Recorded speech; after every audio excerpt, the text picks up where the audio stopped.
You're listening to Jonesy's Jukebox, KLOS. There's a knob there if you want to. Awesome.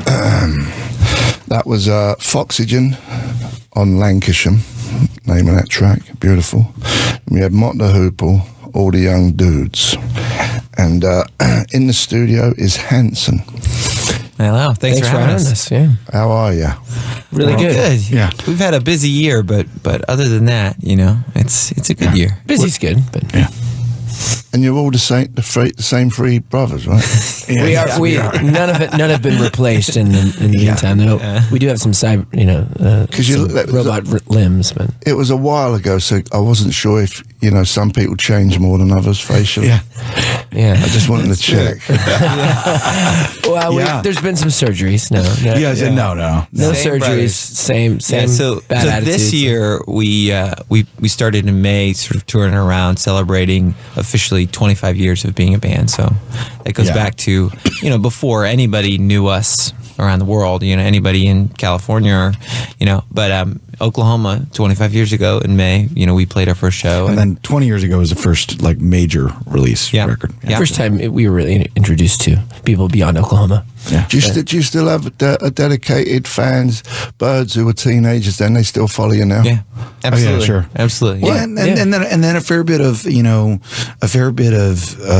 smattering of all kinds of other people along the way, because when you've been doing music for that long and touring regularly, you pick up a lot of new folks along different the way. chapters. Yeah, different chapters. It's really funny actually, because we, especially on this tour, have found ourselves more and more having the conversation of, hey, I'm coming to my very first show and I'm 20. I wasn't even born when your first record came out. I think HANSON is like climate change. It's very polarizing. Oops. Who would think a guy from HANSON would be swearing on the box? Sorry. Yeah. The least person you would have thought, right? Yeah. He's the one. Sorry about that. I get Ozzy Osbourne in there, no swearing. There's so much. I get Glenn Danzig, no swearing. The dude from HANSON. Start swearing. Everything's on the internet, right, these days, and so you get used to this. You can say whatever you want, whenever you want, and then you jump back on, terrestrial radio, and you're like, oops. But no, we have fans of all ages, but absolutely, there's a lot that have been with us from the beginning, and a lot of female fans and that have stuck with us and have spent 20 years, growing up with us. I mean, the most amazing thing for me looking out at our fans is, the reason I was saying it's polarizing is because the people who have stuck with us, the people who have been with us for years, 20 years later, right? They're not only coming with their friends, maybe somebody they met at a show years ago, but now they're bringing their kids. Like now they're bringing a whole other generation. Or is that depressing? We're brothers and sisters, yeah. That's what's become of us. Kind of both. It's kind of good, man. We grew up loving music that was way before our time. So the idea that we would have fans right now, like that there would be a 10-year-old in the front row next to a 30-year-old, that's pretty cool to me, because I would have been the 10-year-old, for most of the bands that I grew up liking, like if we were going to, for that matter, even a more modern band like a Aerosmith show, when I discovered Aerosmith, I was like 10 years old and they were like 40 already, and it's just, that's just, you just don't make music for any one group, and so it's great to look out at a crowd and see people that are different ranges. But we definitely have a lot of fans that have gone on the journey with us since the start. Yeah, and you got a new Christmas album out right now. Yeah, we do. It's one of those things that we were, right before we got on, I was joking that it took us 20 years to convince ourselves to do this one. Christmas albums are one of those things that there's a lot of terrible Christmas songs out there and Christmas music. Mm-hmm. And so when you decide you're going to do one, it's sort of like, okay, we're walking into this, this territory. Dangerous territory. But it's, the powerful thing about it is it's one of those things, if you do kind of catch the right tone, people do bring it back each year. It's like it's a timeless thing. So we celebrating the anniversary, we thought, well, this is a good year to follow it up. We made a Christmas record 20 years ago. We thought it would be a good year to finish it up and have this come back. And so we made a new one. It's some original songs, and then trying to take the classics that are there that that still haven't been completely killed and put your own little fingerprint on it. what you're all wearing on the cover. It's cardigans and jumpers. What do they call them? Sweaters. Yeah, I have a sweater on. Yeah. No, but with the Christmas thing. Yeah, Christmas thing. It's a Christmas thing. Yeah. Yeah. So we did a few Christmas shows around this record coming out, but ultimately it's about the music. I mean, it's always. Last time we were wrapped up in Christmas lights. I like to think that we've, to me, the funny thing about Christmas records, and it's like this genre. Short-lived. When people do it, it's like they guarantee themselves it to be short-lived because they often make records that don't sound like their own band or their own artist, right? I'm a pop singer. All of a sudden I make a Christmas record and it's like a crooner album. You're like, but Or you're like a bunch pop of hymns singer, so you should that they make don't- pop. yeah. Christmas I music. sense he's going to swear again. Yeah. Get your hand on the button. So, I mean, I think the effort we made with this record was to look at it like an actual Hanson record, not like a holiday album that's supposed to be put in a corner somewhere, right? And so when you hear it, there's still guitar solos, there's still saxophone solos, there's still like bands and Beach Boys style harmonies and, like the things that you might hear on a Hanson album. That's what this is. The only difference is there's just sort of like a topical change. There's a lot of sleigh bells. Yeah, a lot of sleigh bells. Yeah, that's really the main difference. Yeah.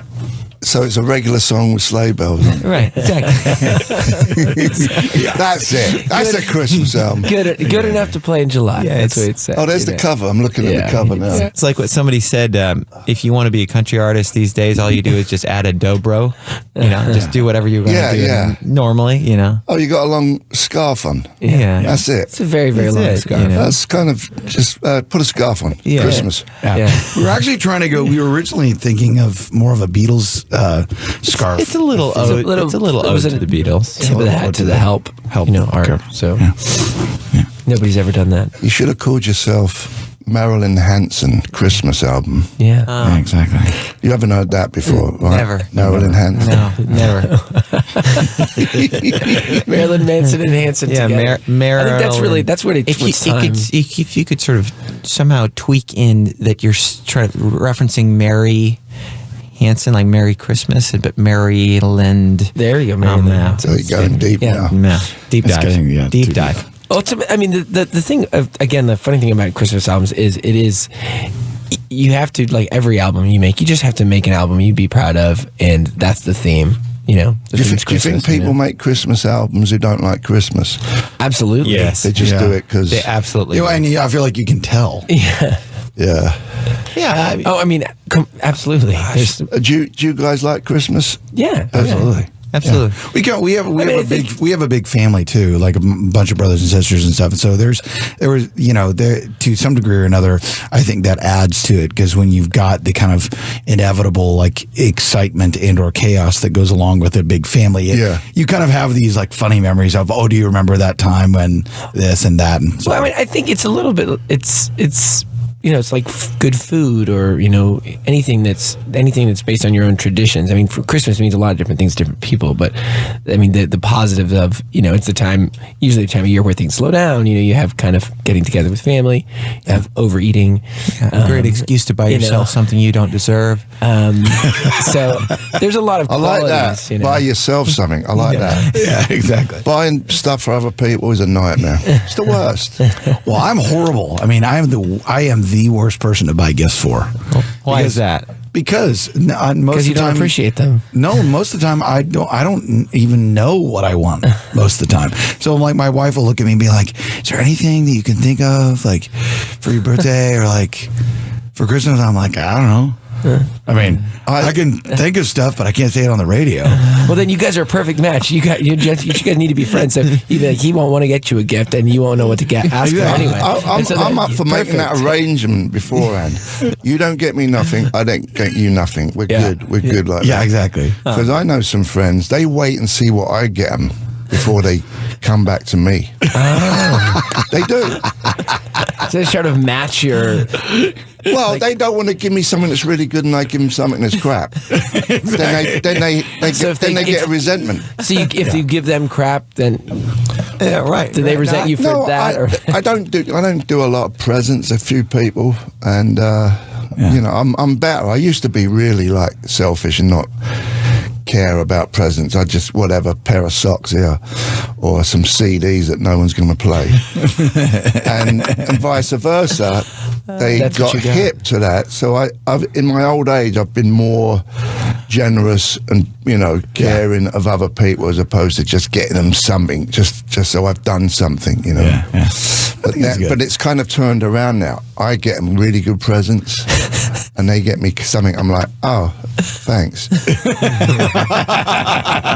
know what I mean? It's a whole political game, Christmas, to me. I'm not a fan, just to let you know. Well, yeah, no, and I figured think that out. I get it. Well, no, and I think actually that in a lot of ways, Well, consumerism around Christmas is, it runs the whole thing. And the music in the shops, Yeah, it does my head in. Yeah, I get it. Yeah. I get it. oh yeah, no, Well, I think, like I said, I think So we should do an entire Christmas set. Is what you're trying to say?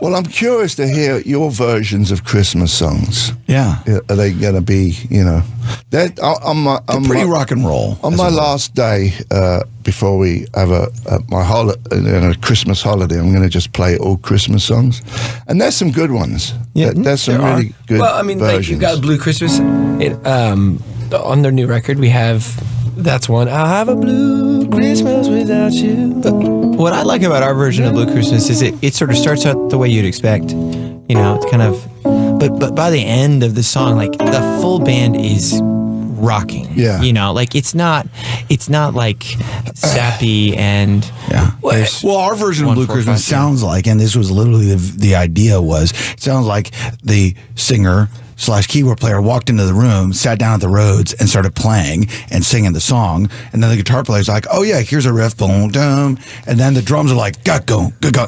And so you Well, it's feel it musical. build. You feel like it the end. build. It just built into more of like.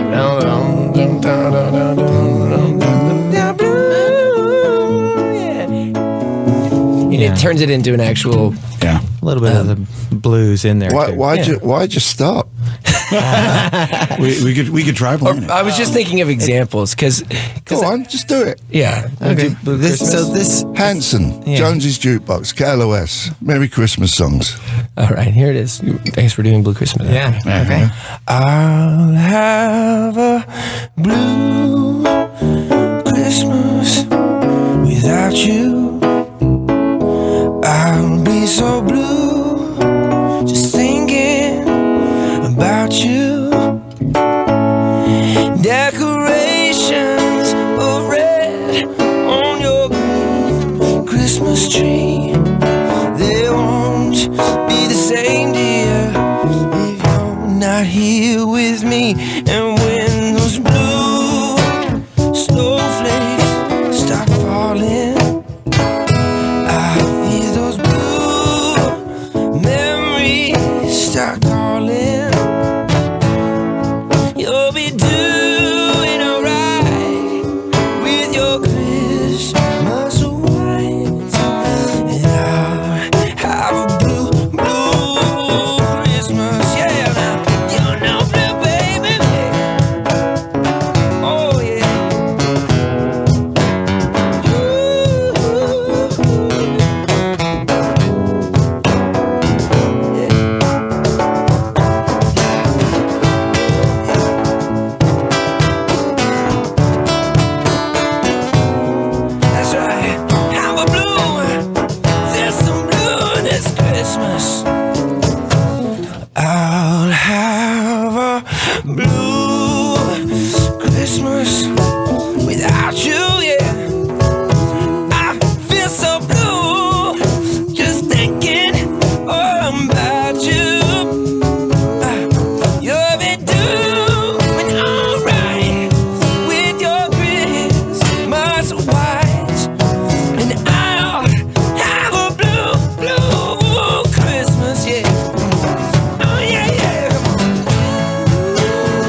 Christmas. That's the morning after performance. You're listening to Jonesy's Jukebox on KLOS with my guest, HANSON. That was the Kinks, Victoria. Then we had David Bowie, Rebel Rebel, Rolling Stones, all down the line. And then we had HANSON doing Blue Christmas. Yeah. I have to say that was the first time we've ever played that acoustic or attempted to play acoustic. We're all bemoaning the. We're like, oh God, that was interesting. But yeah, that was Blue Christmas. I didn't mean to put you on the spot. No, you're good. This is what we do. We should be ready for it. Oh, you were ready for it. Yeah. It sounded good. Thank you. Other than a couple of chords here and there. I'm not pointing any direction. I appreciate that you can point. Doing this job, it's amazing how many non-musicians you have to talk to about music, and like they don't even notice. Right. They don't even notice when you totally destroy something. Yeah. And you kind of want it to be noticed. You don't want people to notice, but at the same time, you kind of want them to care. People to care. Exactly. I hate the conversation, especially early on. But I mean, it still happens where someone comes, "I love you guys because you're a real band. You can really play." And you just stop. No, hang on. No, it's worse isn't than that a criteria of being in a band? What's the worst? No, the worst of it is they follow it with, "You guys can really sing. You guys can really play. Oh, and you write your songs." You're like, wait a second. What's this is the like jo- the isn't that the entrance job exams are description? like this is the entrance exam. This is not like the It achievement. shouldn't be as opposed to all of the other bands who can't play, can't sing. But it is true that there are many where that's not the case. But for us, it's always about music. So we feel like, I'm more nervous sitting in a room, with somebody I respect like yourself or other artists than in front of 10,000 fans, because as a musician, as a craftsman, it'd be like a great painter sitting in front of a great painter. Yeah. You're more focused on what that person you respect feels about it than anything. That's why we're here. Although I didn't notice his mistakes. Yeah. But so So what do I know? But do you think the percentage of out of all the people in the world, how many people? Let's say all the people in the world is 100 people. Yeah. How many of them, percentage-wise, you think are tone deaf? Oh God, that's such a great question. Great question.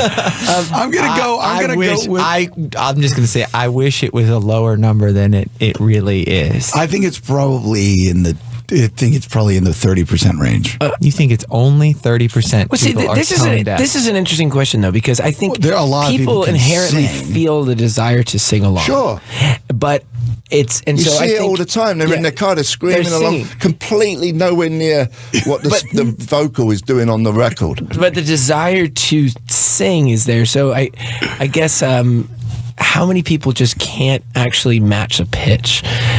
It's Not probably only- great than 30%. I would say it's more than half. Not only that is that they think they can sing. That's the thing. They don't know that they're like a mile away out of key to a song. I will say that is not true in the Philippines.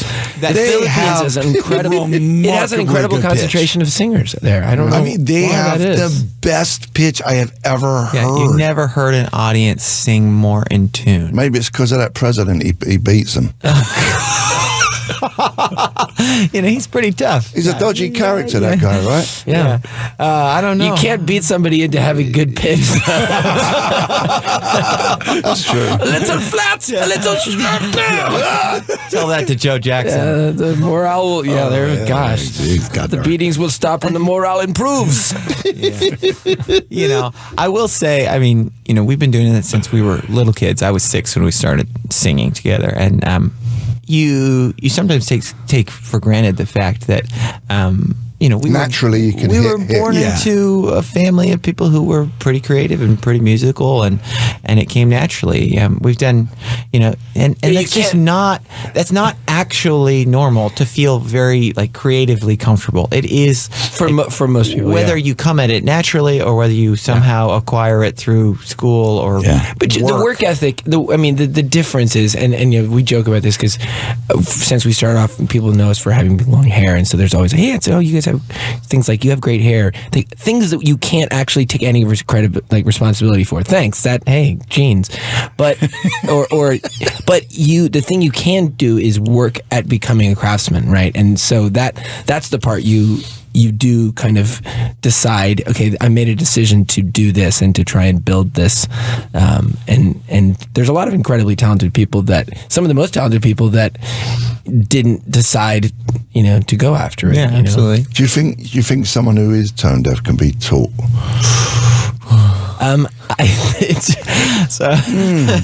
There are some things that can't be taught. So my wife is not. Don't do it. Don't do it. No. No, you're right. No. Not your wife. No, I was gonna say that my wife it took her a long time to sing around me because she is self-conscious about how she sings, but she's actually really good when she's actually referencing a song. She's actually so I think it's about context. I think with a lot of people it's really about like when you hear the chord, you're like, oh, okay, I think that makes sense. But if you don't have the pitch reference, that's really where it separates the wheat from the chaff, as they say. Man, we're circling that one. We're bursting people's dreams right now. I wasn't saying my wife is doing that. It's a good question, though. Well, That's a good question. Well, there is some people who are very successful who sing a certain style. Oh yeah, David Bowie was one. I don't know, but there is some other people that I know that when they sing, they don't sing the obvious chord note with it. They go somewhere else, but it works in a weird way. You couldn't jam with them. Yeah, because they just don't get that concept. Yeah, but there are people who have. Not going to name any names, but like Morrissey. He actually ain't got bad pitch. No, but his choices. His style. I'm saying his choices. Style. You said where he goes in the chord. Like, exactly. He'll do things that you're like, no, he has good pitch, but and that was the same thing I meant by Bowie. Bowie would be an example of somebody who would make a choice that I'd be like a stylist. Stylistic choice. Mick Jagger. Yeah, that's right. Is not really. Well, he's an unsinger sort of too. But I like kind of talks it. I like kind of talks it. He's got so much. Yeah, he brings so much attitude to the picture. Distinctive. You know it's absolutely. him. Oh my God, yeah. When you hear him. Yeah, absolutely. And also not to go off track, but the lyrics. Oh my God, I mean that's really with Mick. His lyrics what he says, unbelievable. Yeah, it sort of makes up for all kinds of things. And how many bloody songs has he written? A gazillion. Yeah, I think it's a technical term. Keith. Yeah, Keith. Yeah, yeah. They got to be billionaires. If they're not, it's just because they spend it all. They got to be billionaires, man. Yeah, they're no. We were looking at that, and somebody said that they were talking about someone had sold 500 million records. So we started looking up who had the most certified. Yeah, and the first couple are kind of who you'd expect, and Michael Jackson is up there at like 300 something million, and Beatles, and but the Rolling Stones are also up there in that like unachievable, 200 something million records. Yeah. They've never broke up. They're always touring. They're always making records. Yeah. Which is it's pretty amazing, really. They're still smart enough to know. I think Mick is the driving force in there. Yeah. The business guy. I think he's business minded, Yeah, smart. Something I don't have. Yeah. I just spend everything. I'm an idiot. If I back a horse, guarantee it's the wrong horse. Without a doubt. So just do the opposite of whatever Jonesy does and you'll be great. You'll be great. So here's my question. What do you think about Bitcoin? Okay. Yeah, what do you, that's the thing, right? That's the thing. Well, I think Bitcoin. I think the funny thing, though, we were talking about this just because, we get along for the most part, right, as guys, and we've been doing this just long enough that it's an achievement to stay together, right? just long enough. And I think there's this perception that if you're a band that survives, it's because you don't fight or you don't have conflict or you always agree. And my whole thing is like, we fight like we eat 3 times a day as much as we can.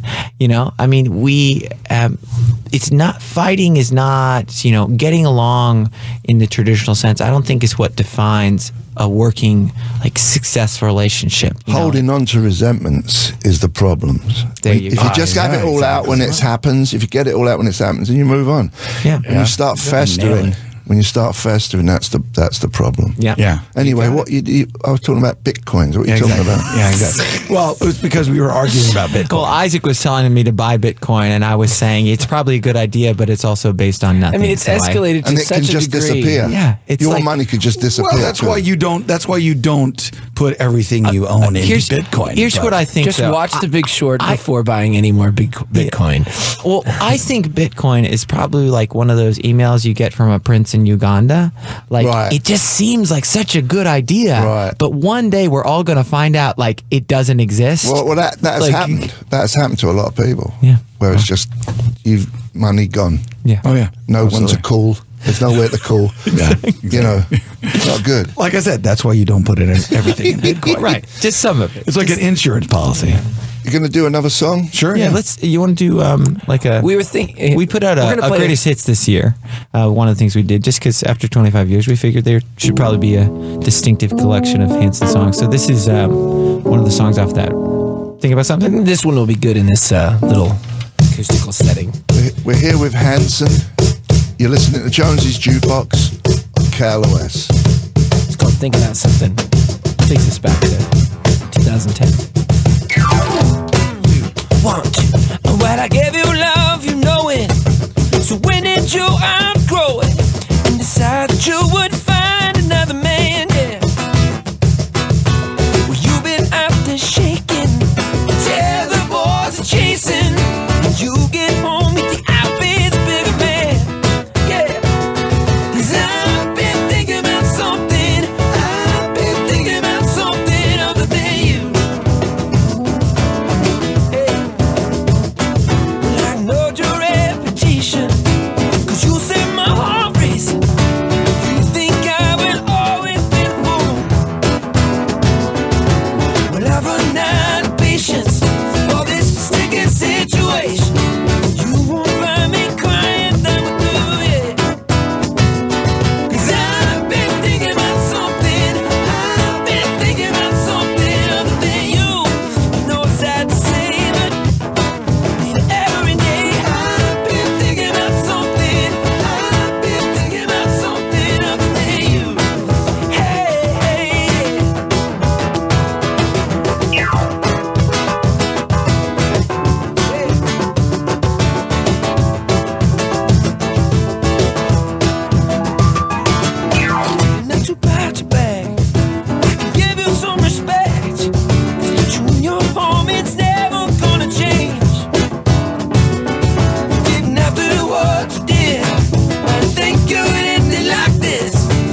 Thing, and we had the Velvet Underground, I'm Waiting for the Man, and we had Tame Impala, Elephant, and Queen, Somebody to Love, and Queens of the Stone Age, I Sat by the Ocean. And then HANSON did Thinking About Something. Yeah. That's a really good run of songs right there. Yeah. Besides the HANSON one. Self-deprecating. What can we say? What was your biggest hit? The doo-wop song? Yeah. Umba, sorry. Yeah. No, it's good. How could I get that wrong? Yeah. Well, doo-wop is where it comes from. You know, listening to that sort of Listening 50s to stuff. 60s doo-wop groups and early Soul, rock and roll and soul music. Yeah. How did you stumble on that? How did you write that song? Well, it actually started as a background part. I mean, we've written, love great songwriters and craftsmen. I mean, just kind of like fans and like students of that. But we were trying to create a part to be the background to another song. And so we started doing kind of and then the pattern started happening, and it was too hooky to be the background. Yeah, and I went, oh, that's kind of good. And then we just mothballed it for about 2 years, and it just sort of sat there, and it became. And I really clearly remember being at the house. Oh gosh! Well, let's see. We probably first came up with the idea when I was somewhere around 13 or 14. So you would have been like 11 or 12. That could have been. I was 11, yeah, 7 or 8, something like that.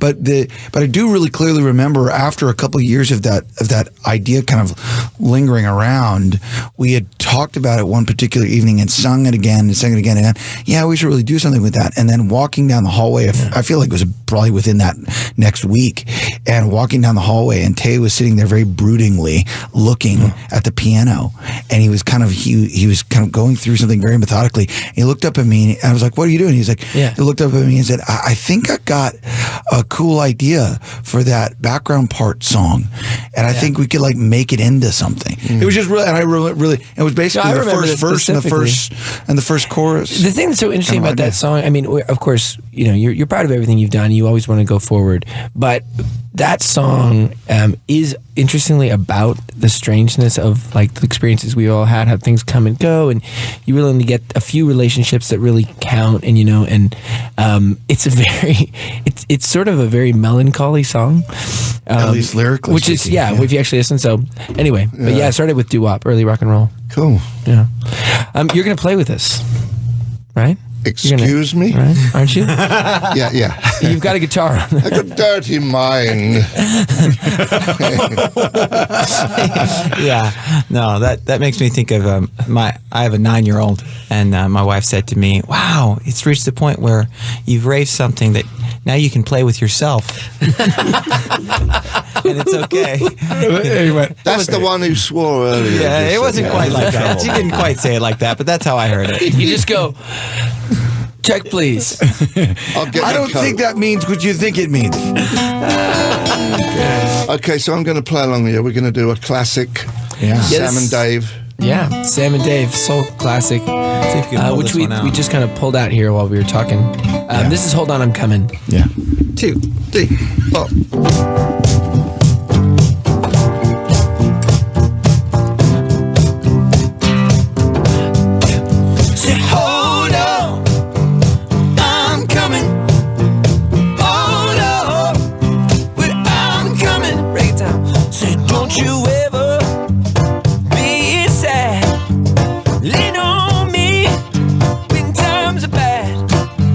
When the day comes and you're feeling down,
listening to Jonesy's Jukebox on KLOS. That was The Faces, Miss Judy's Farm.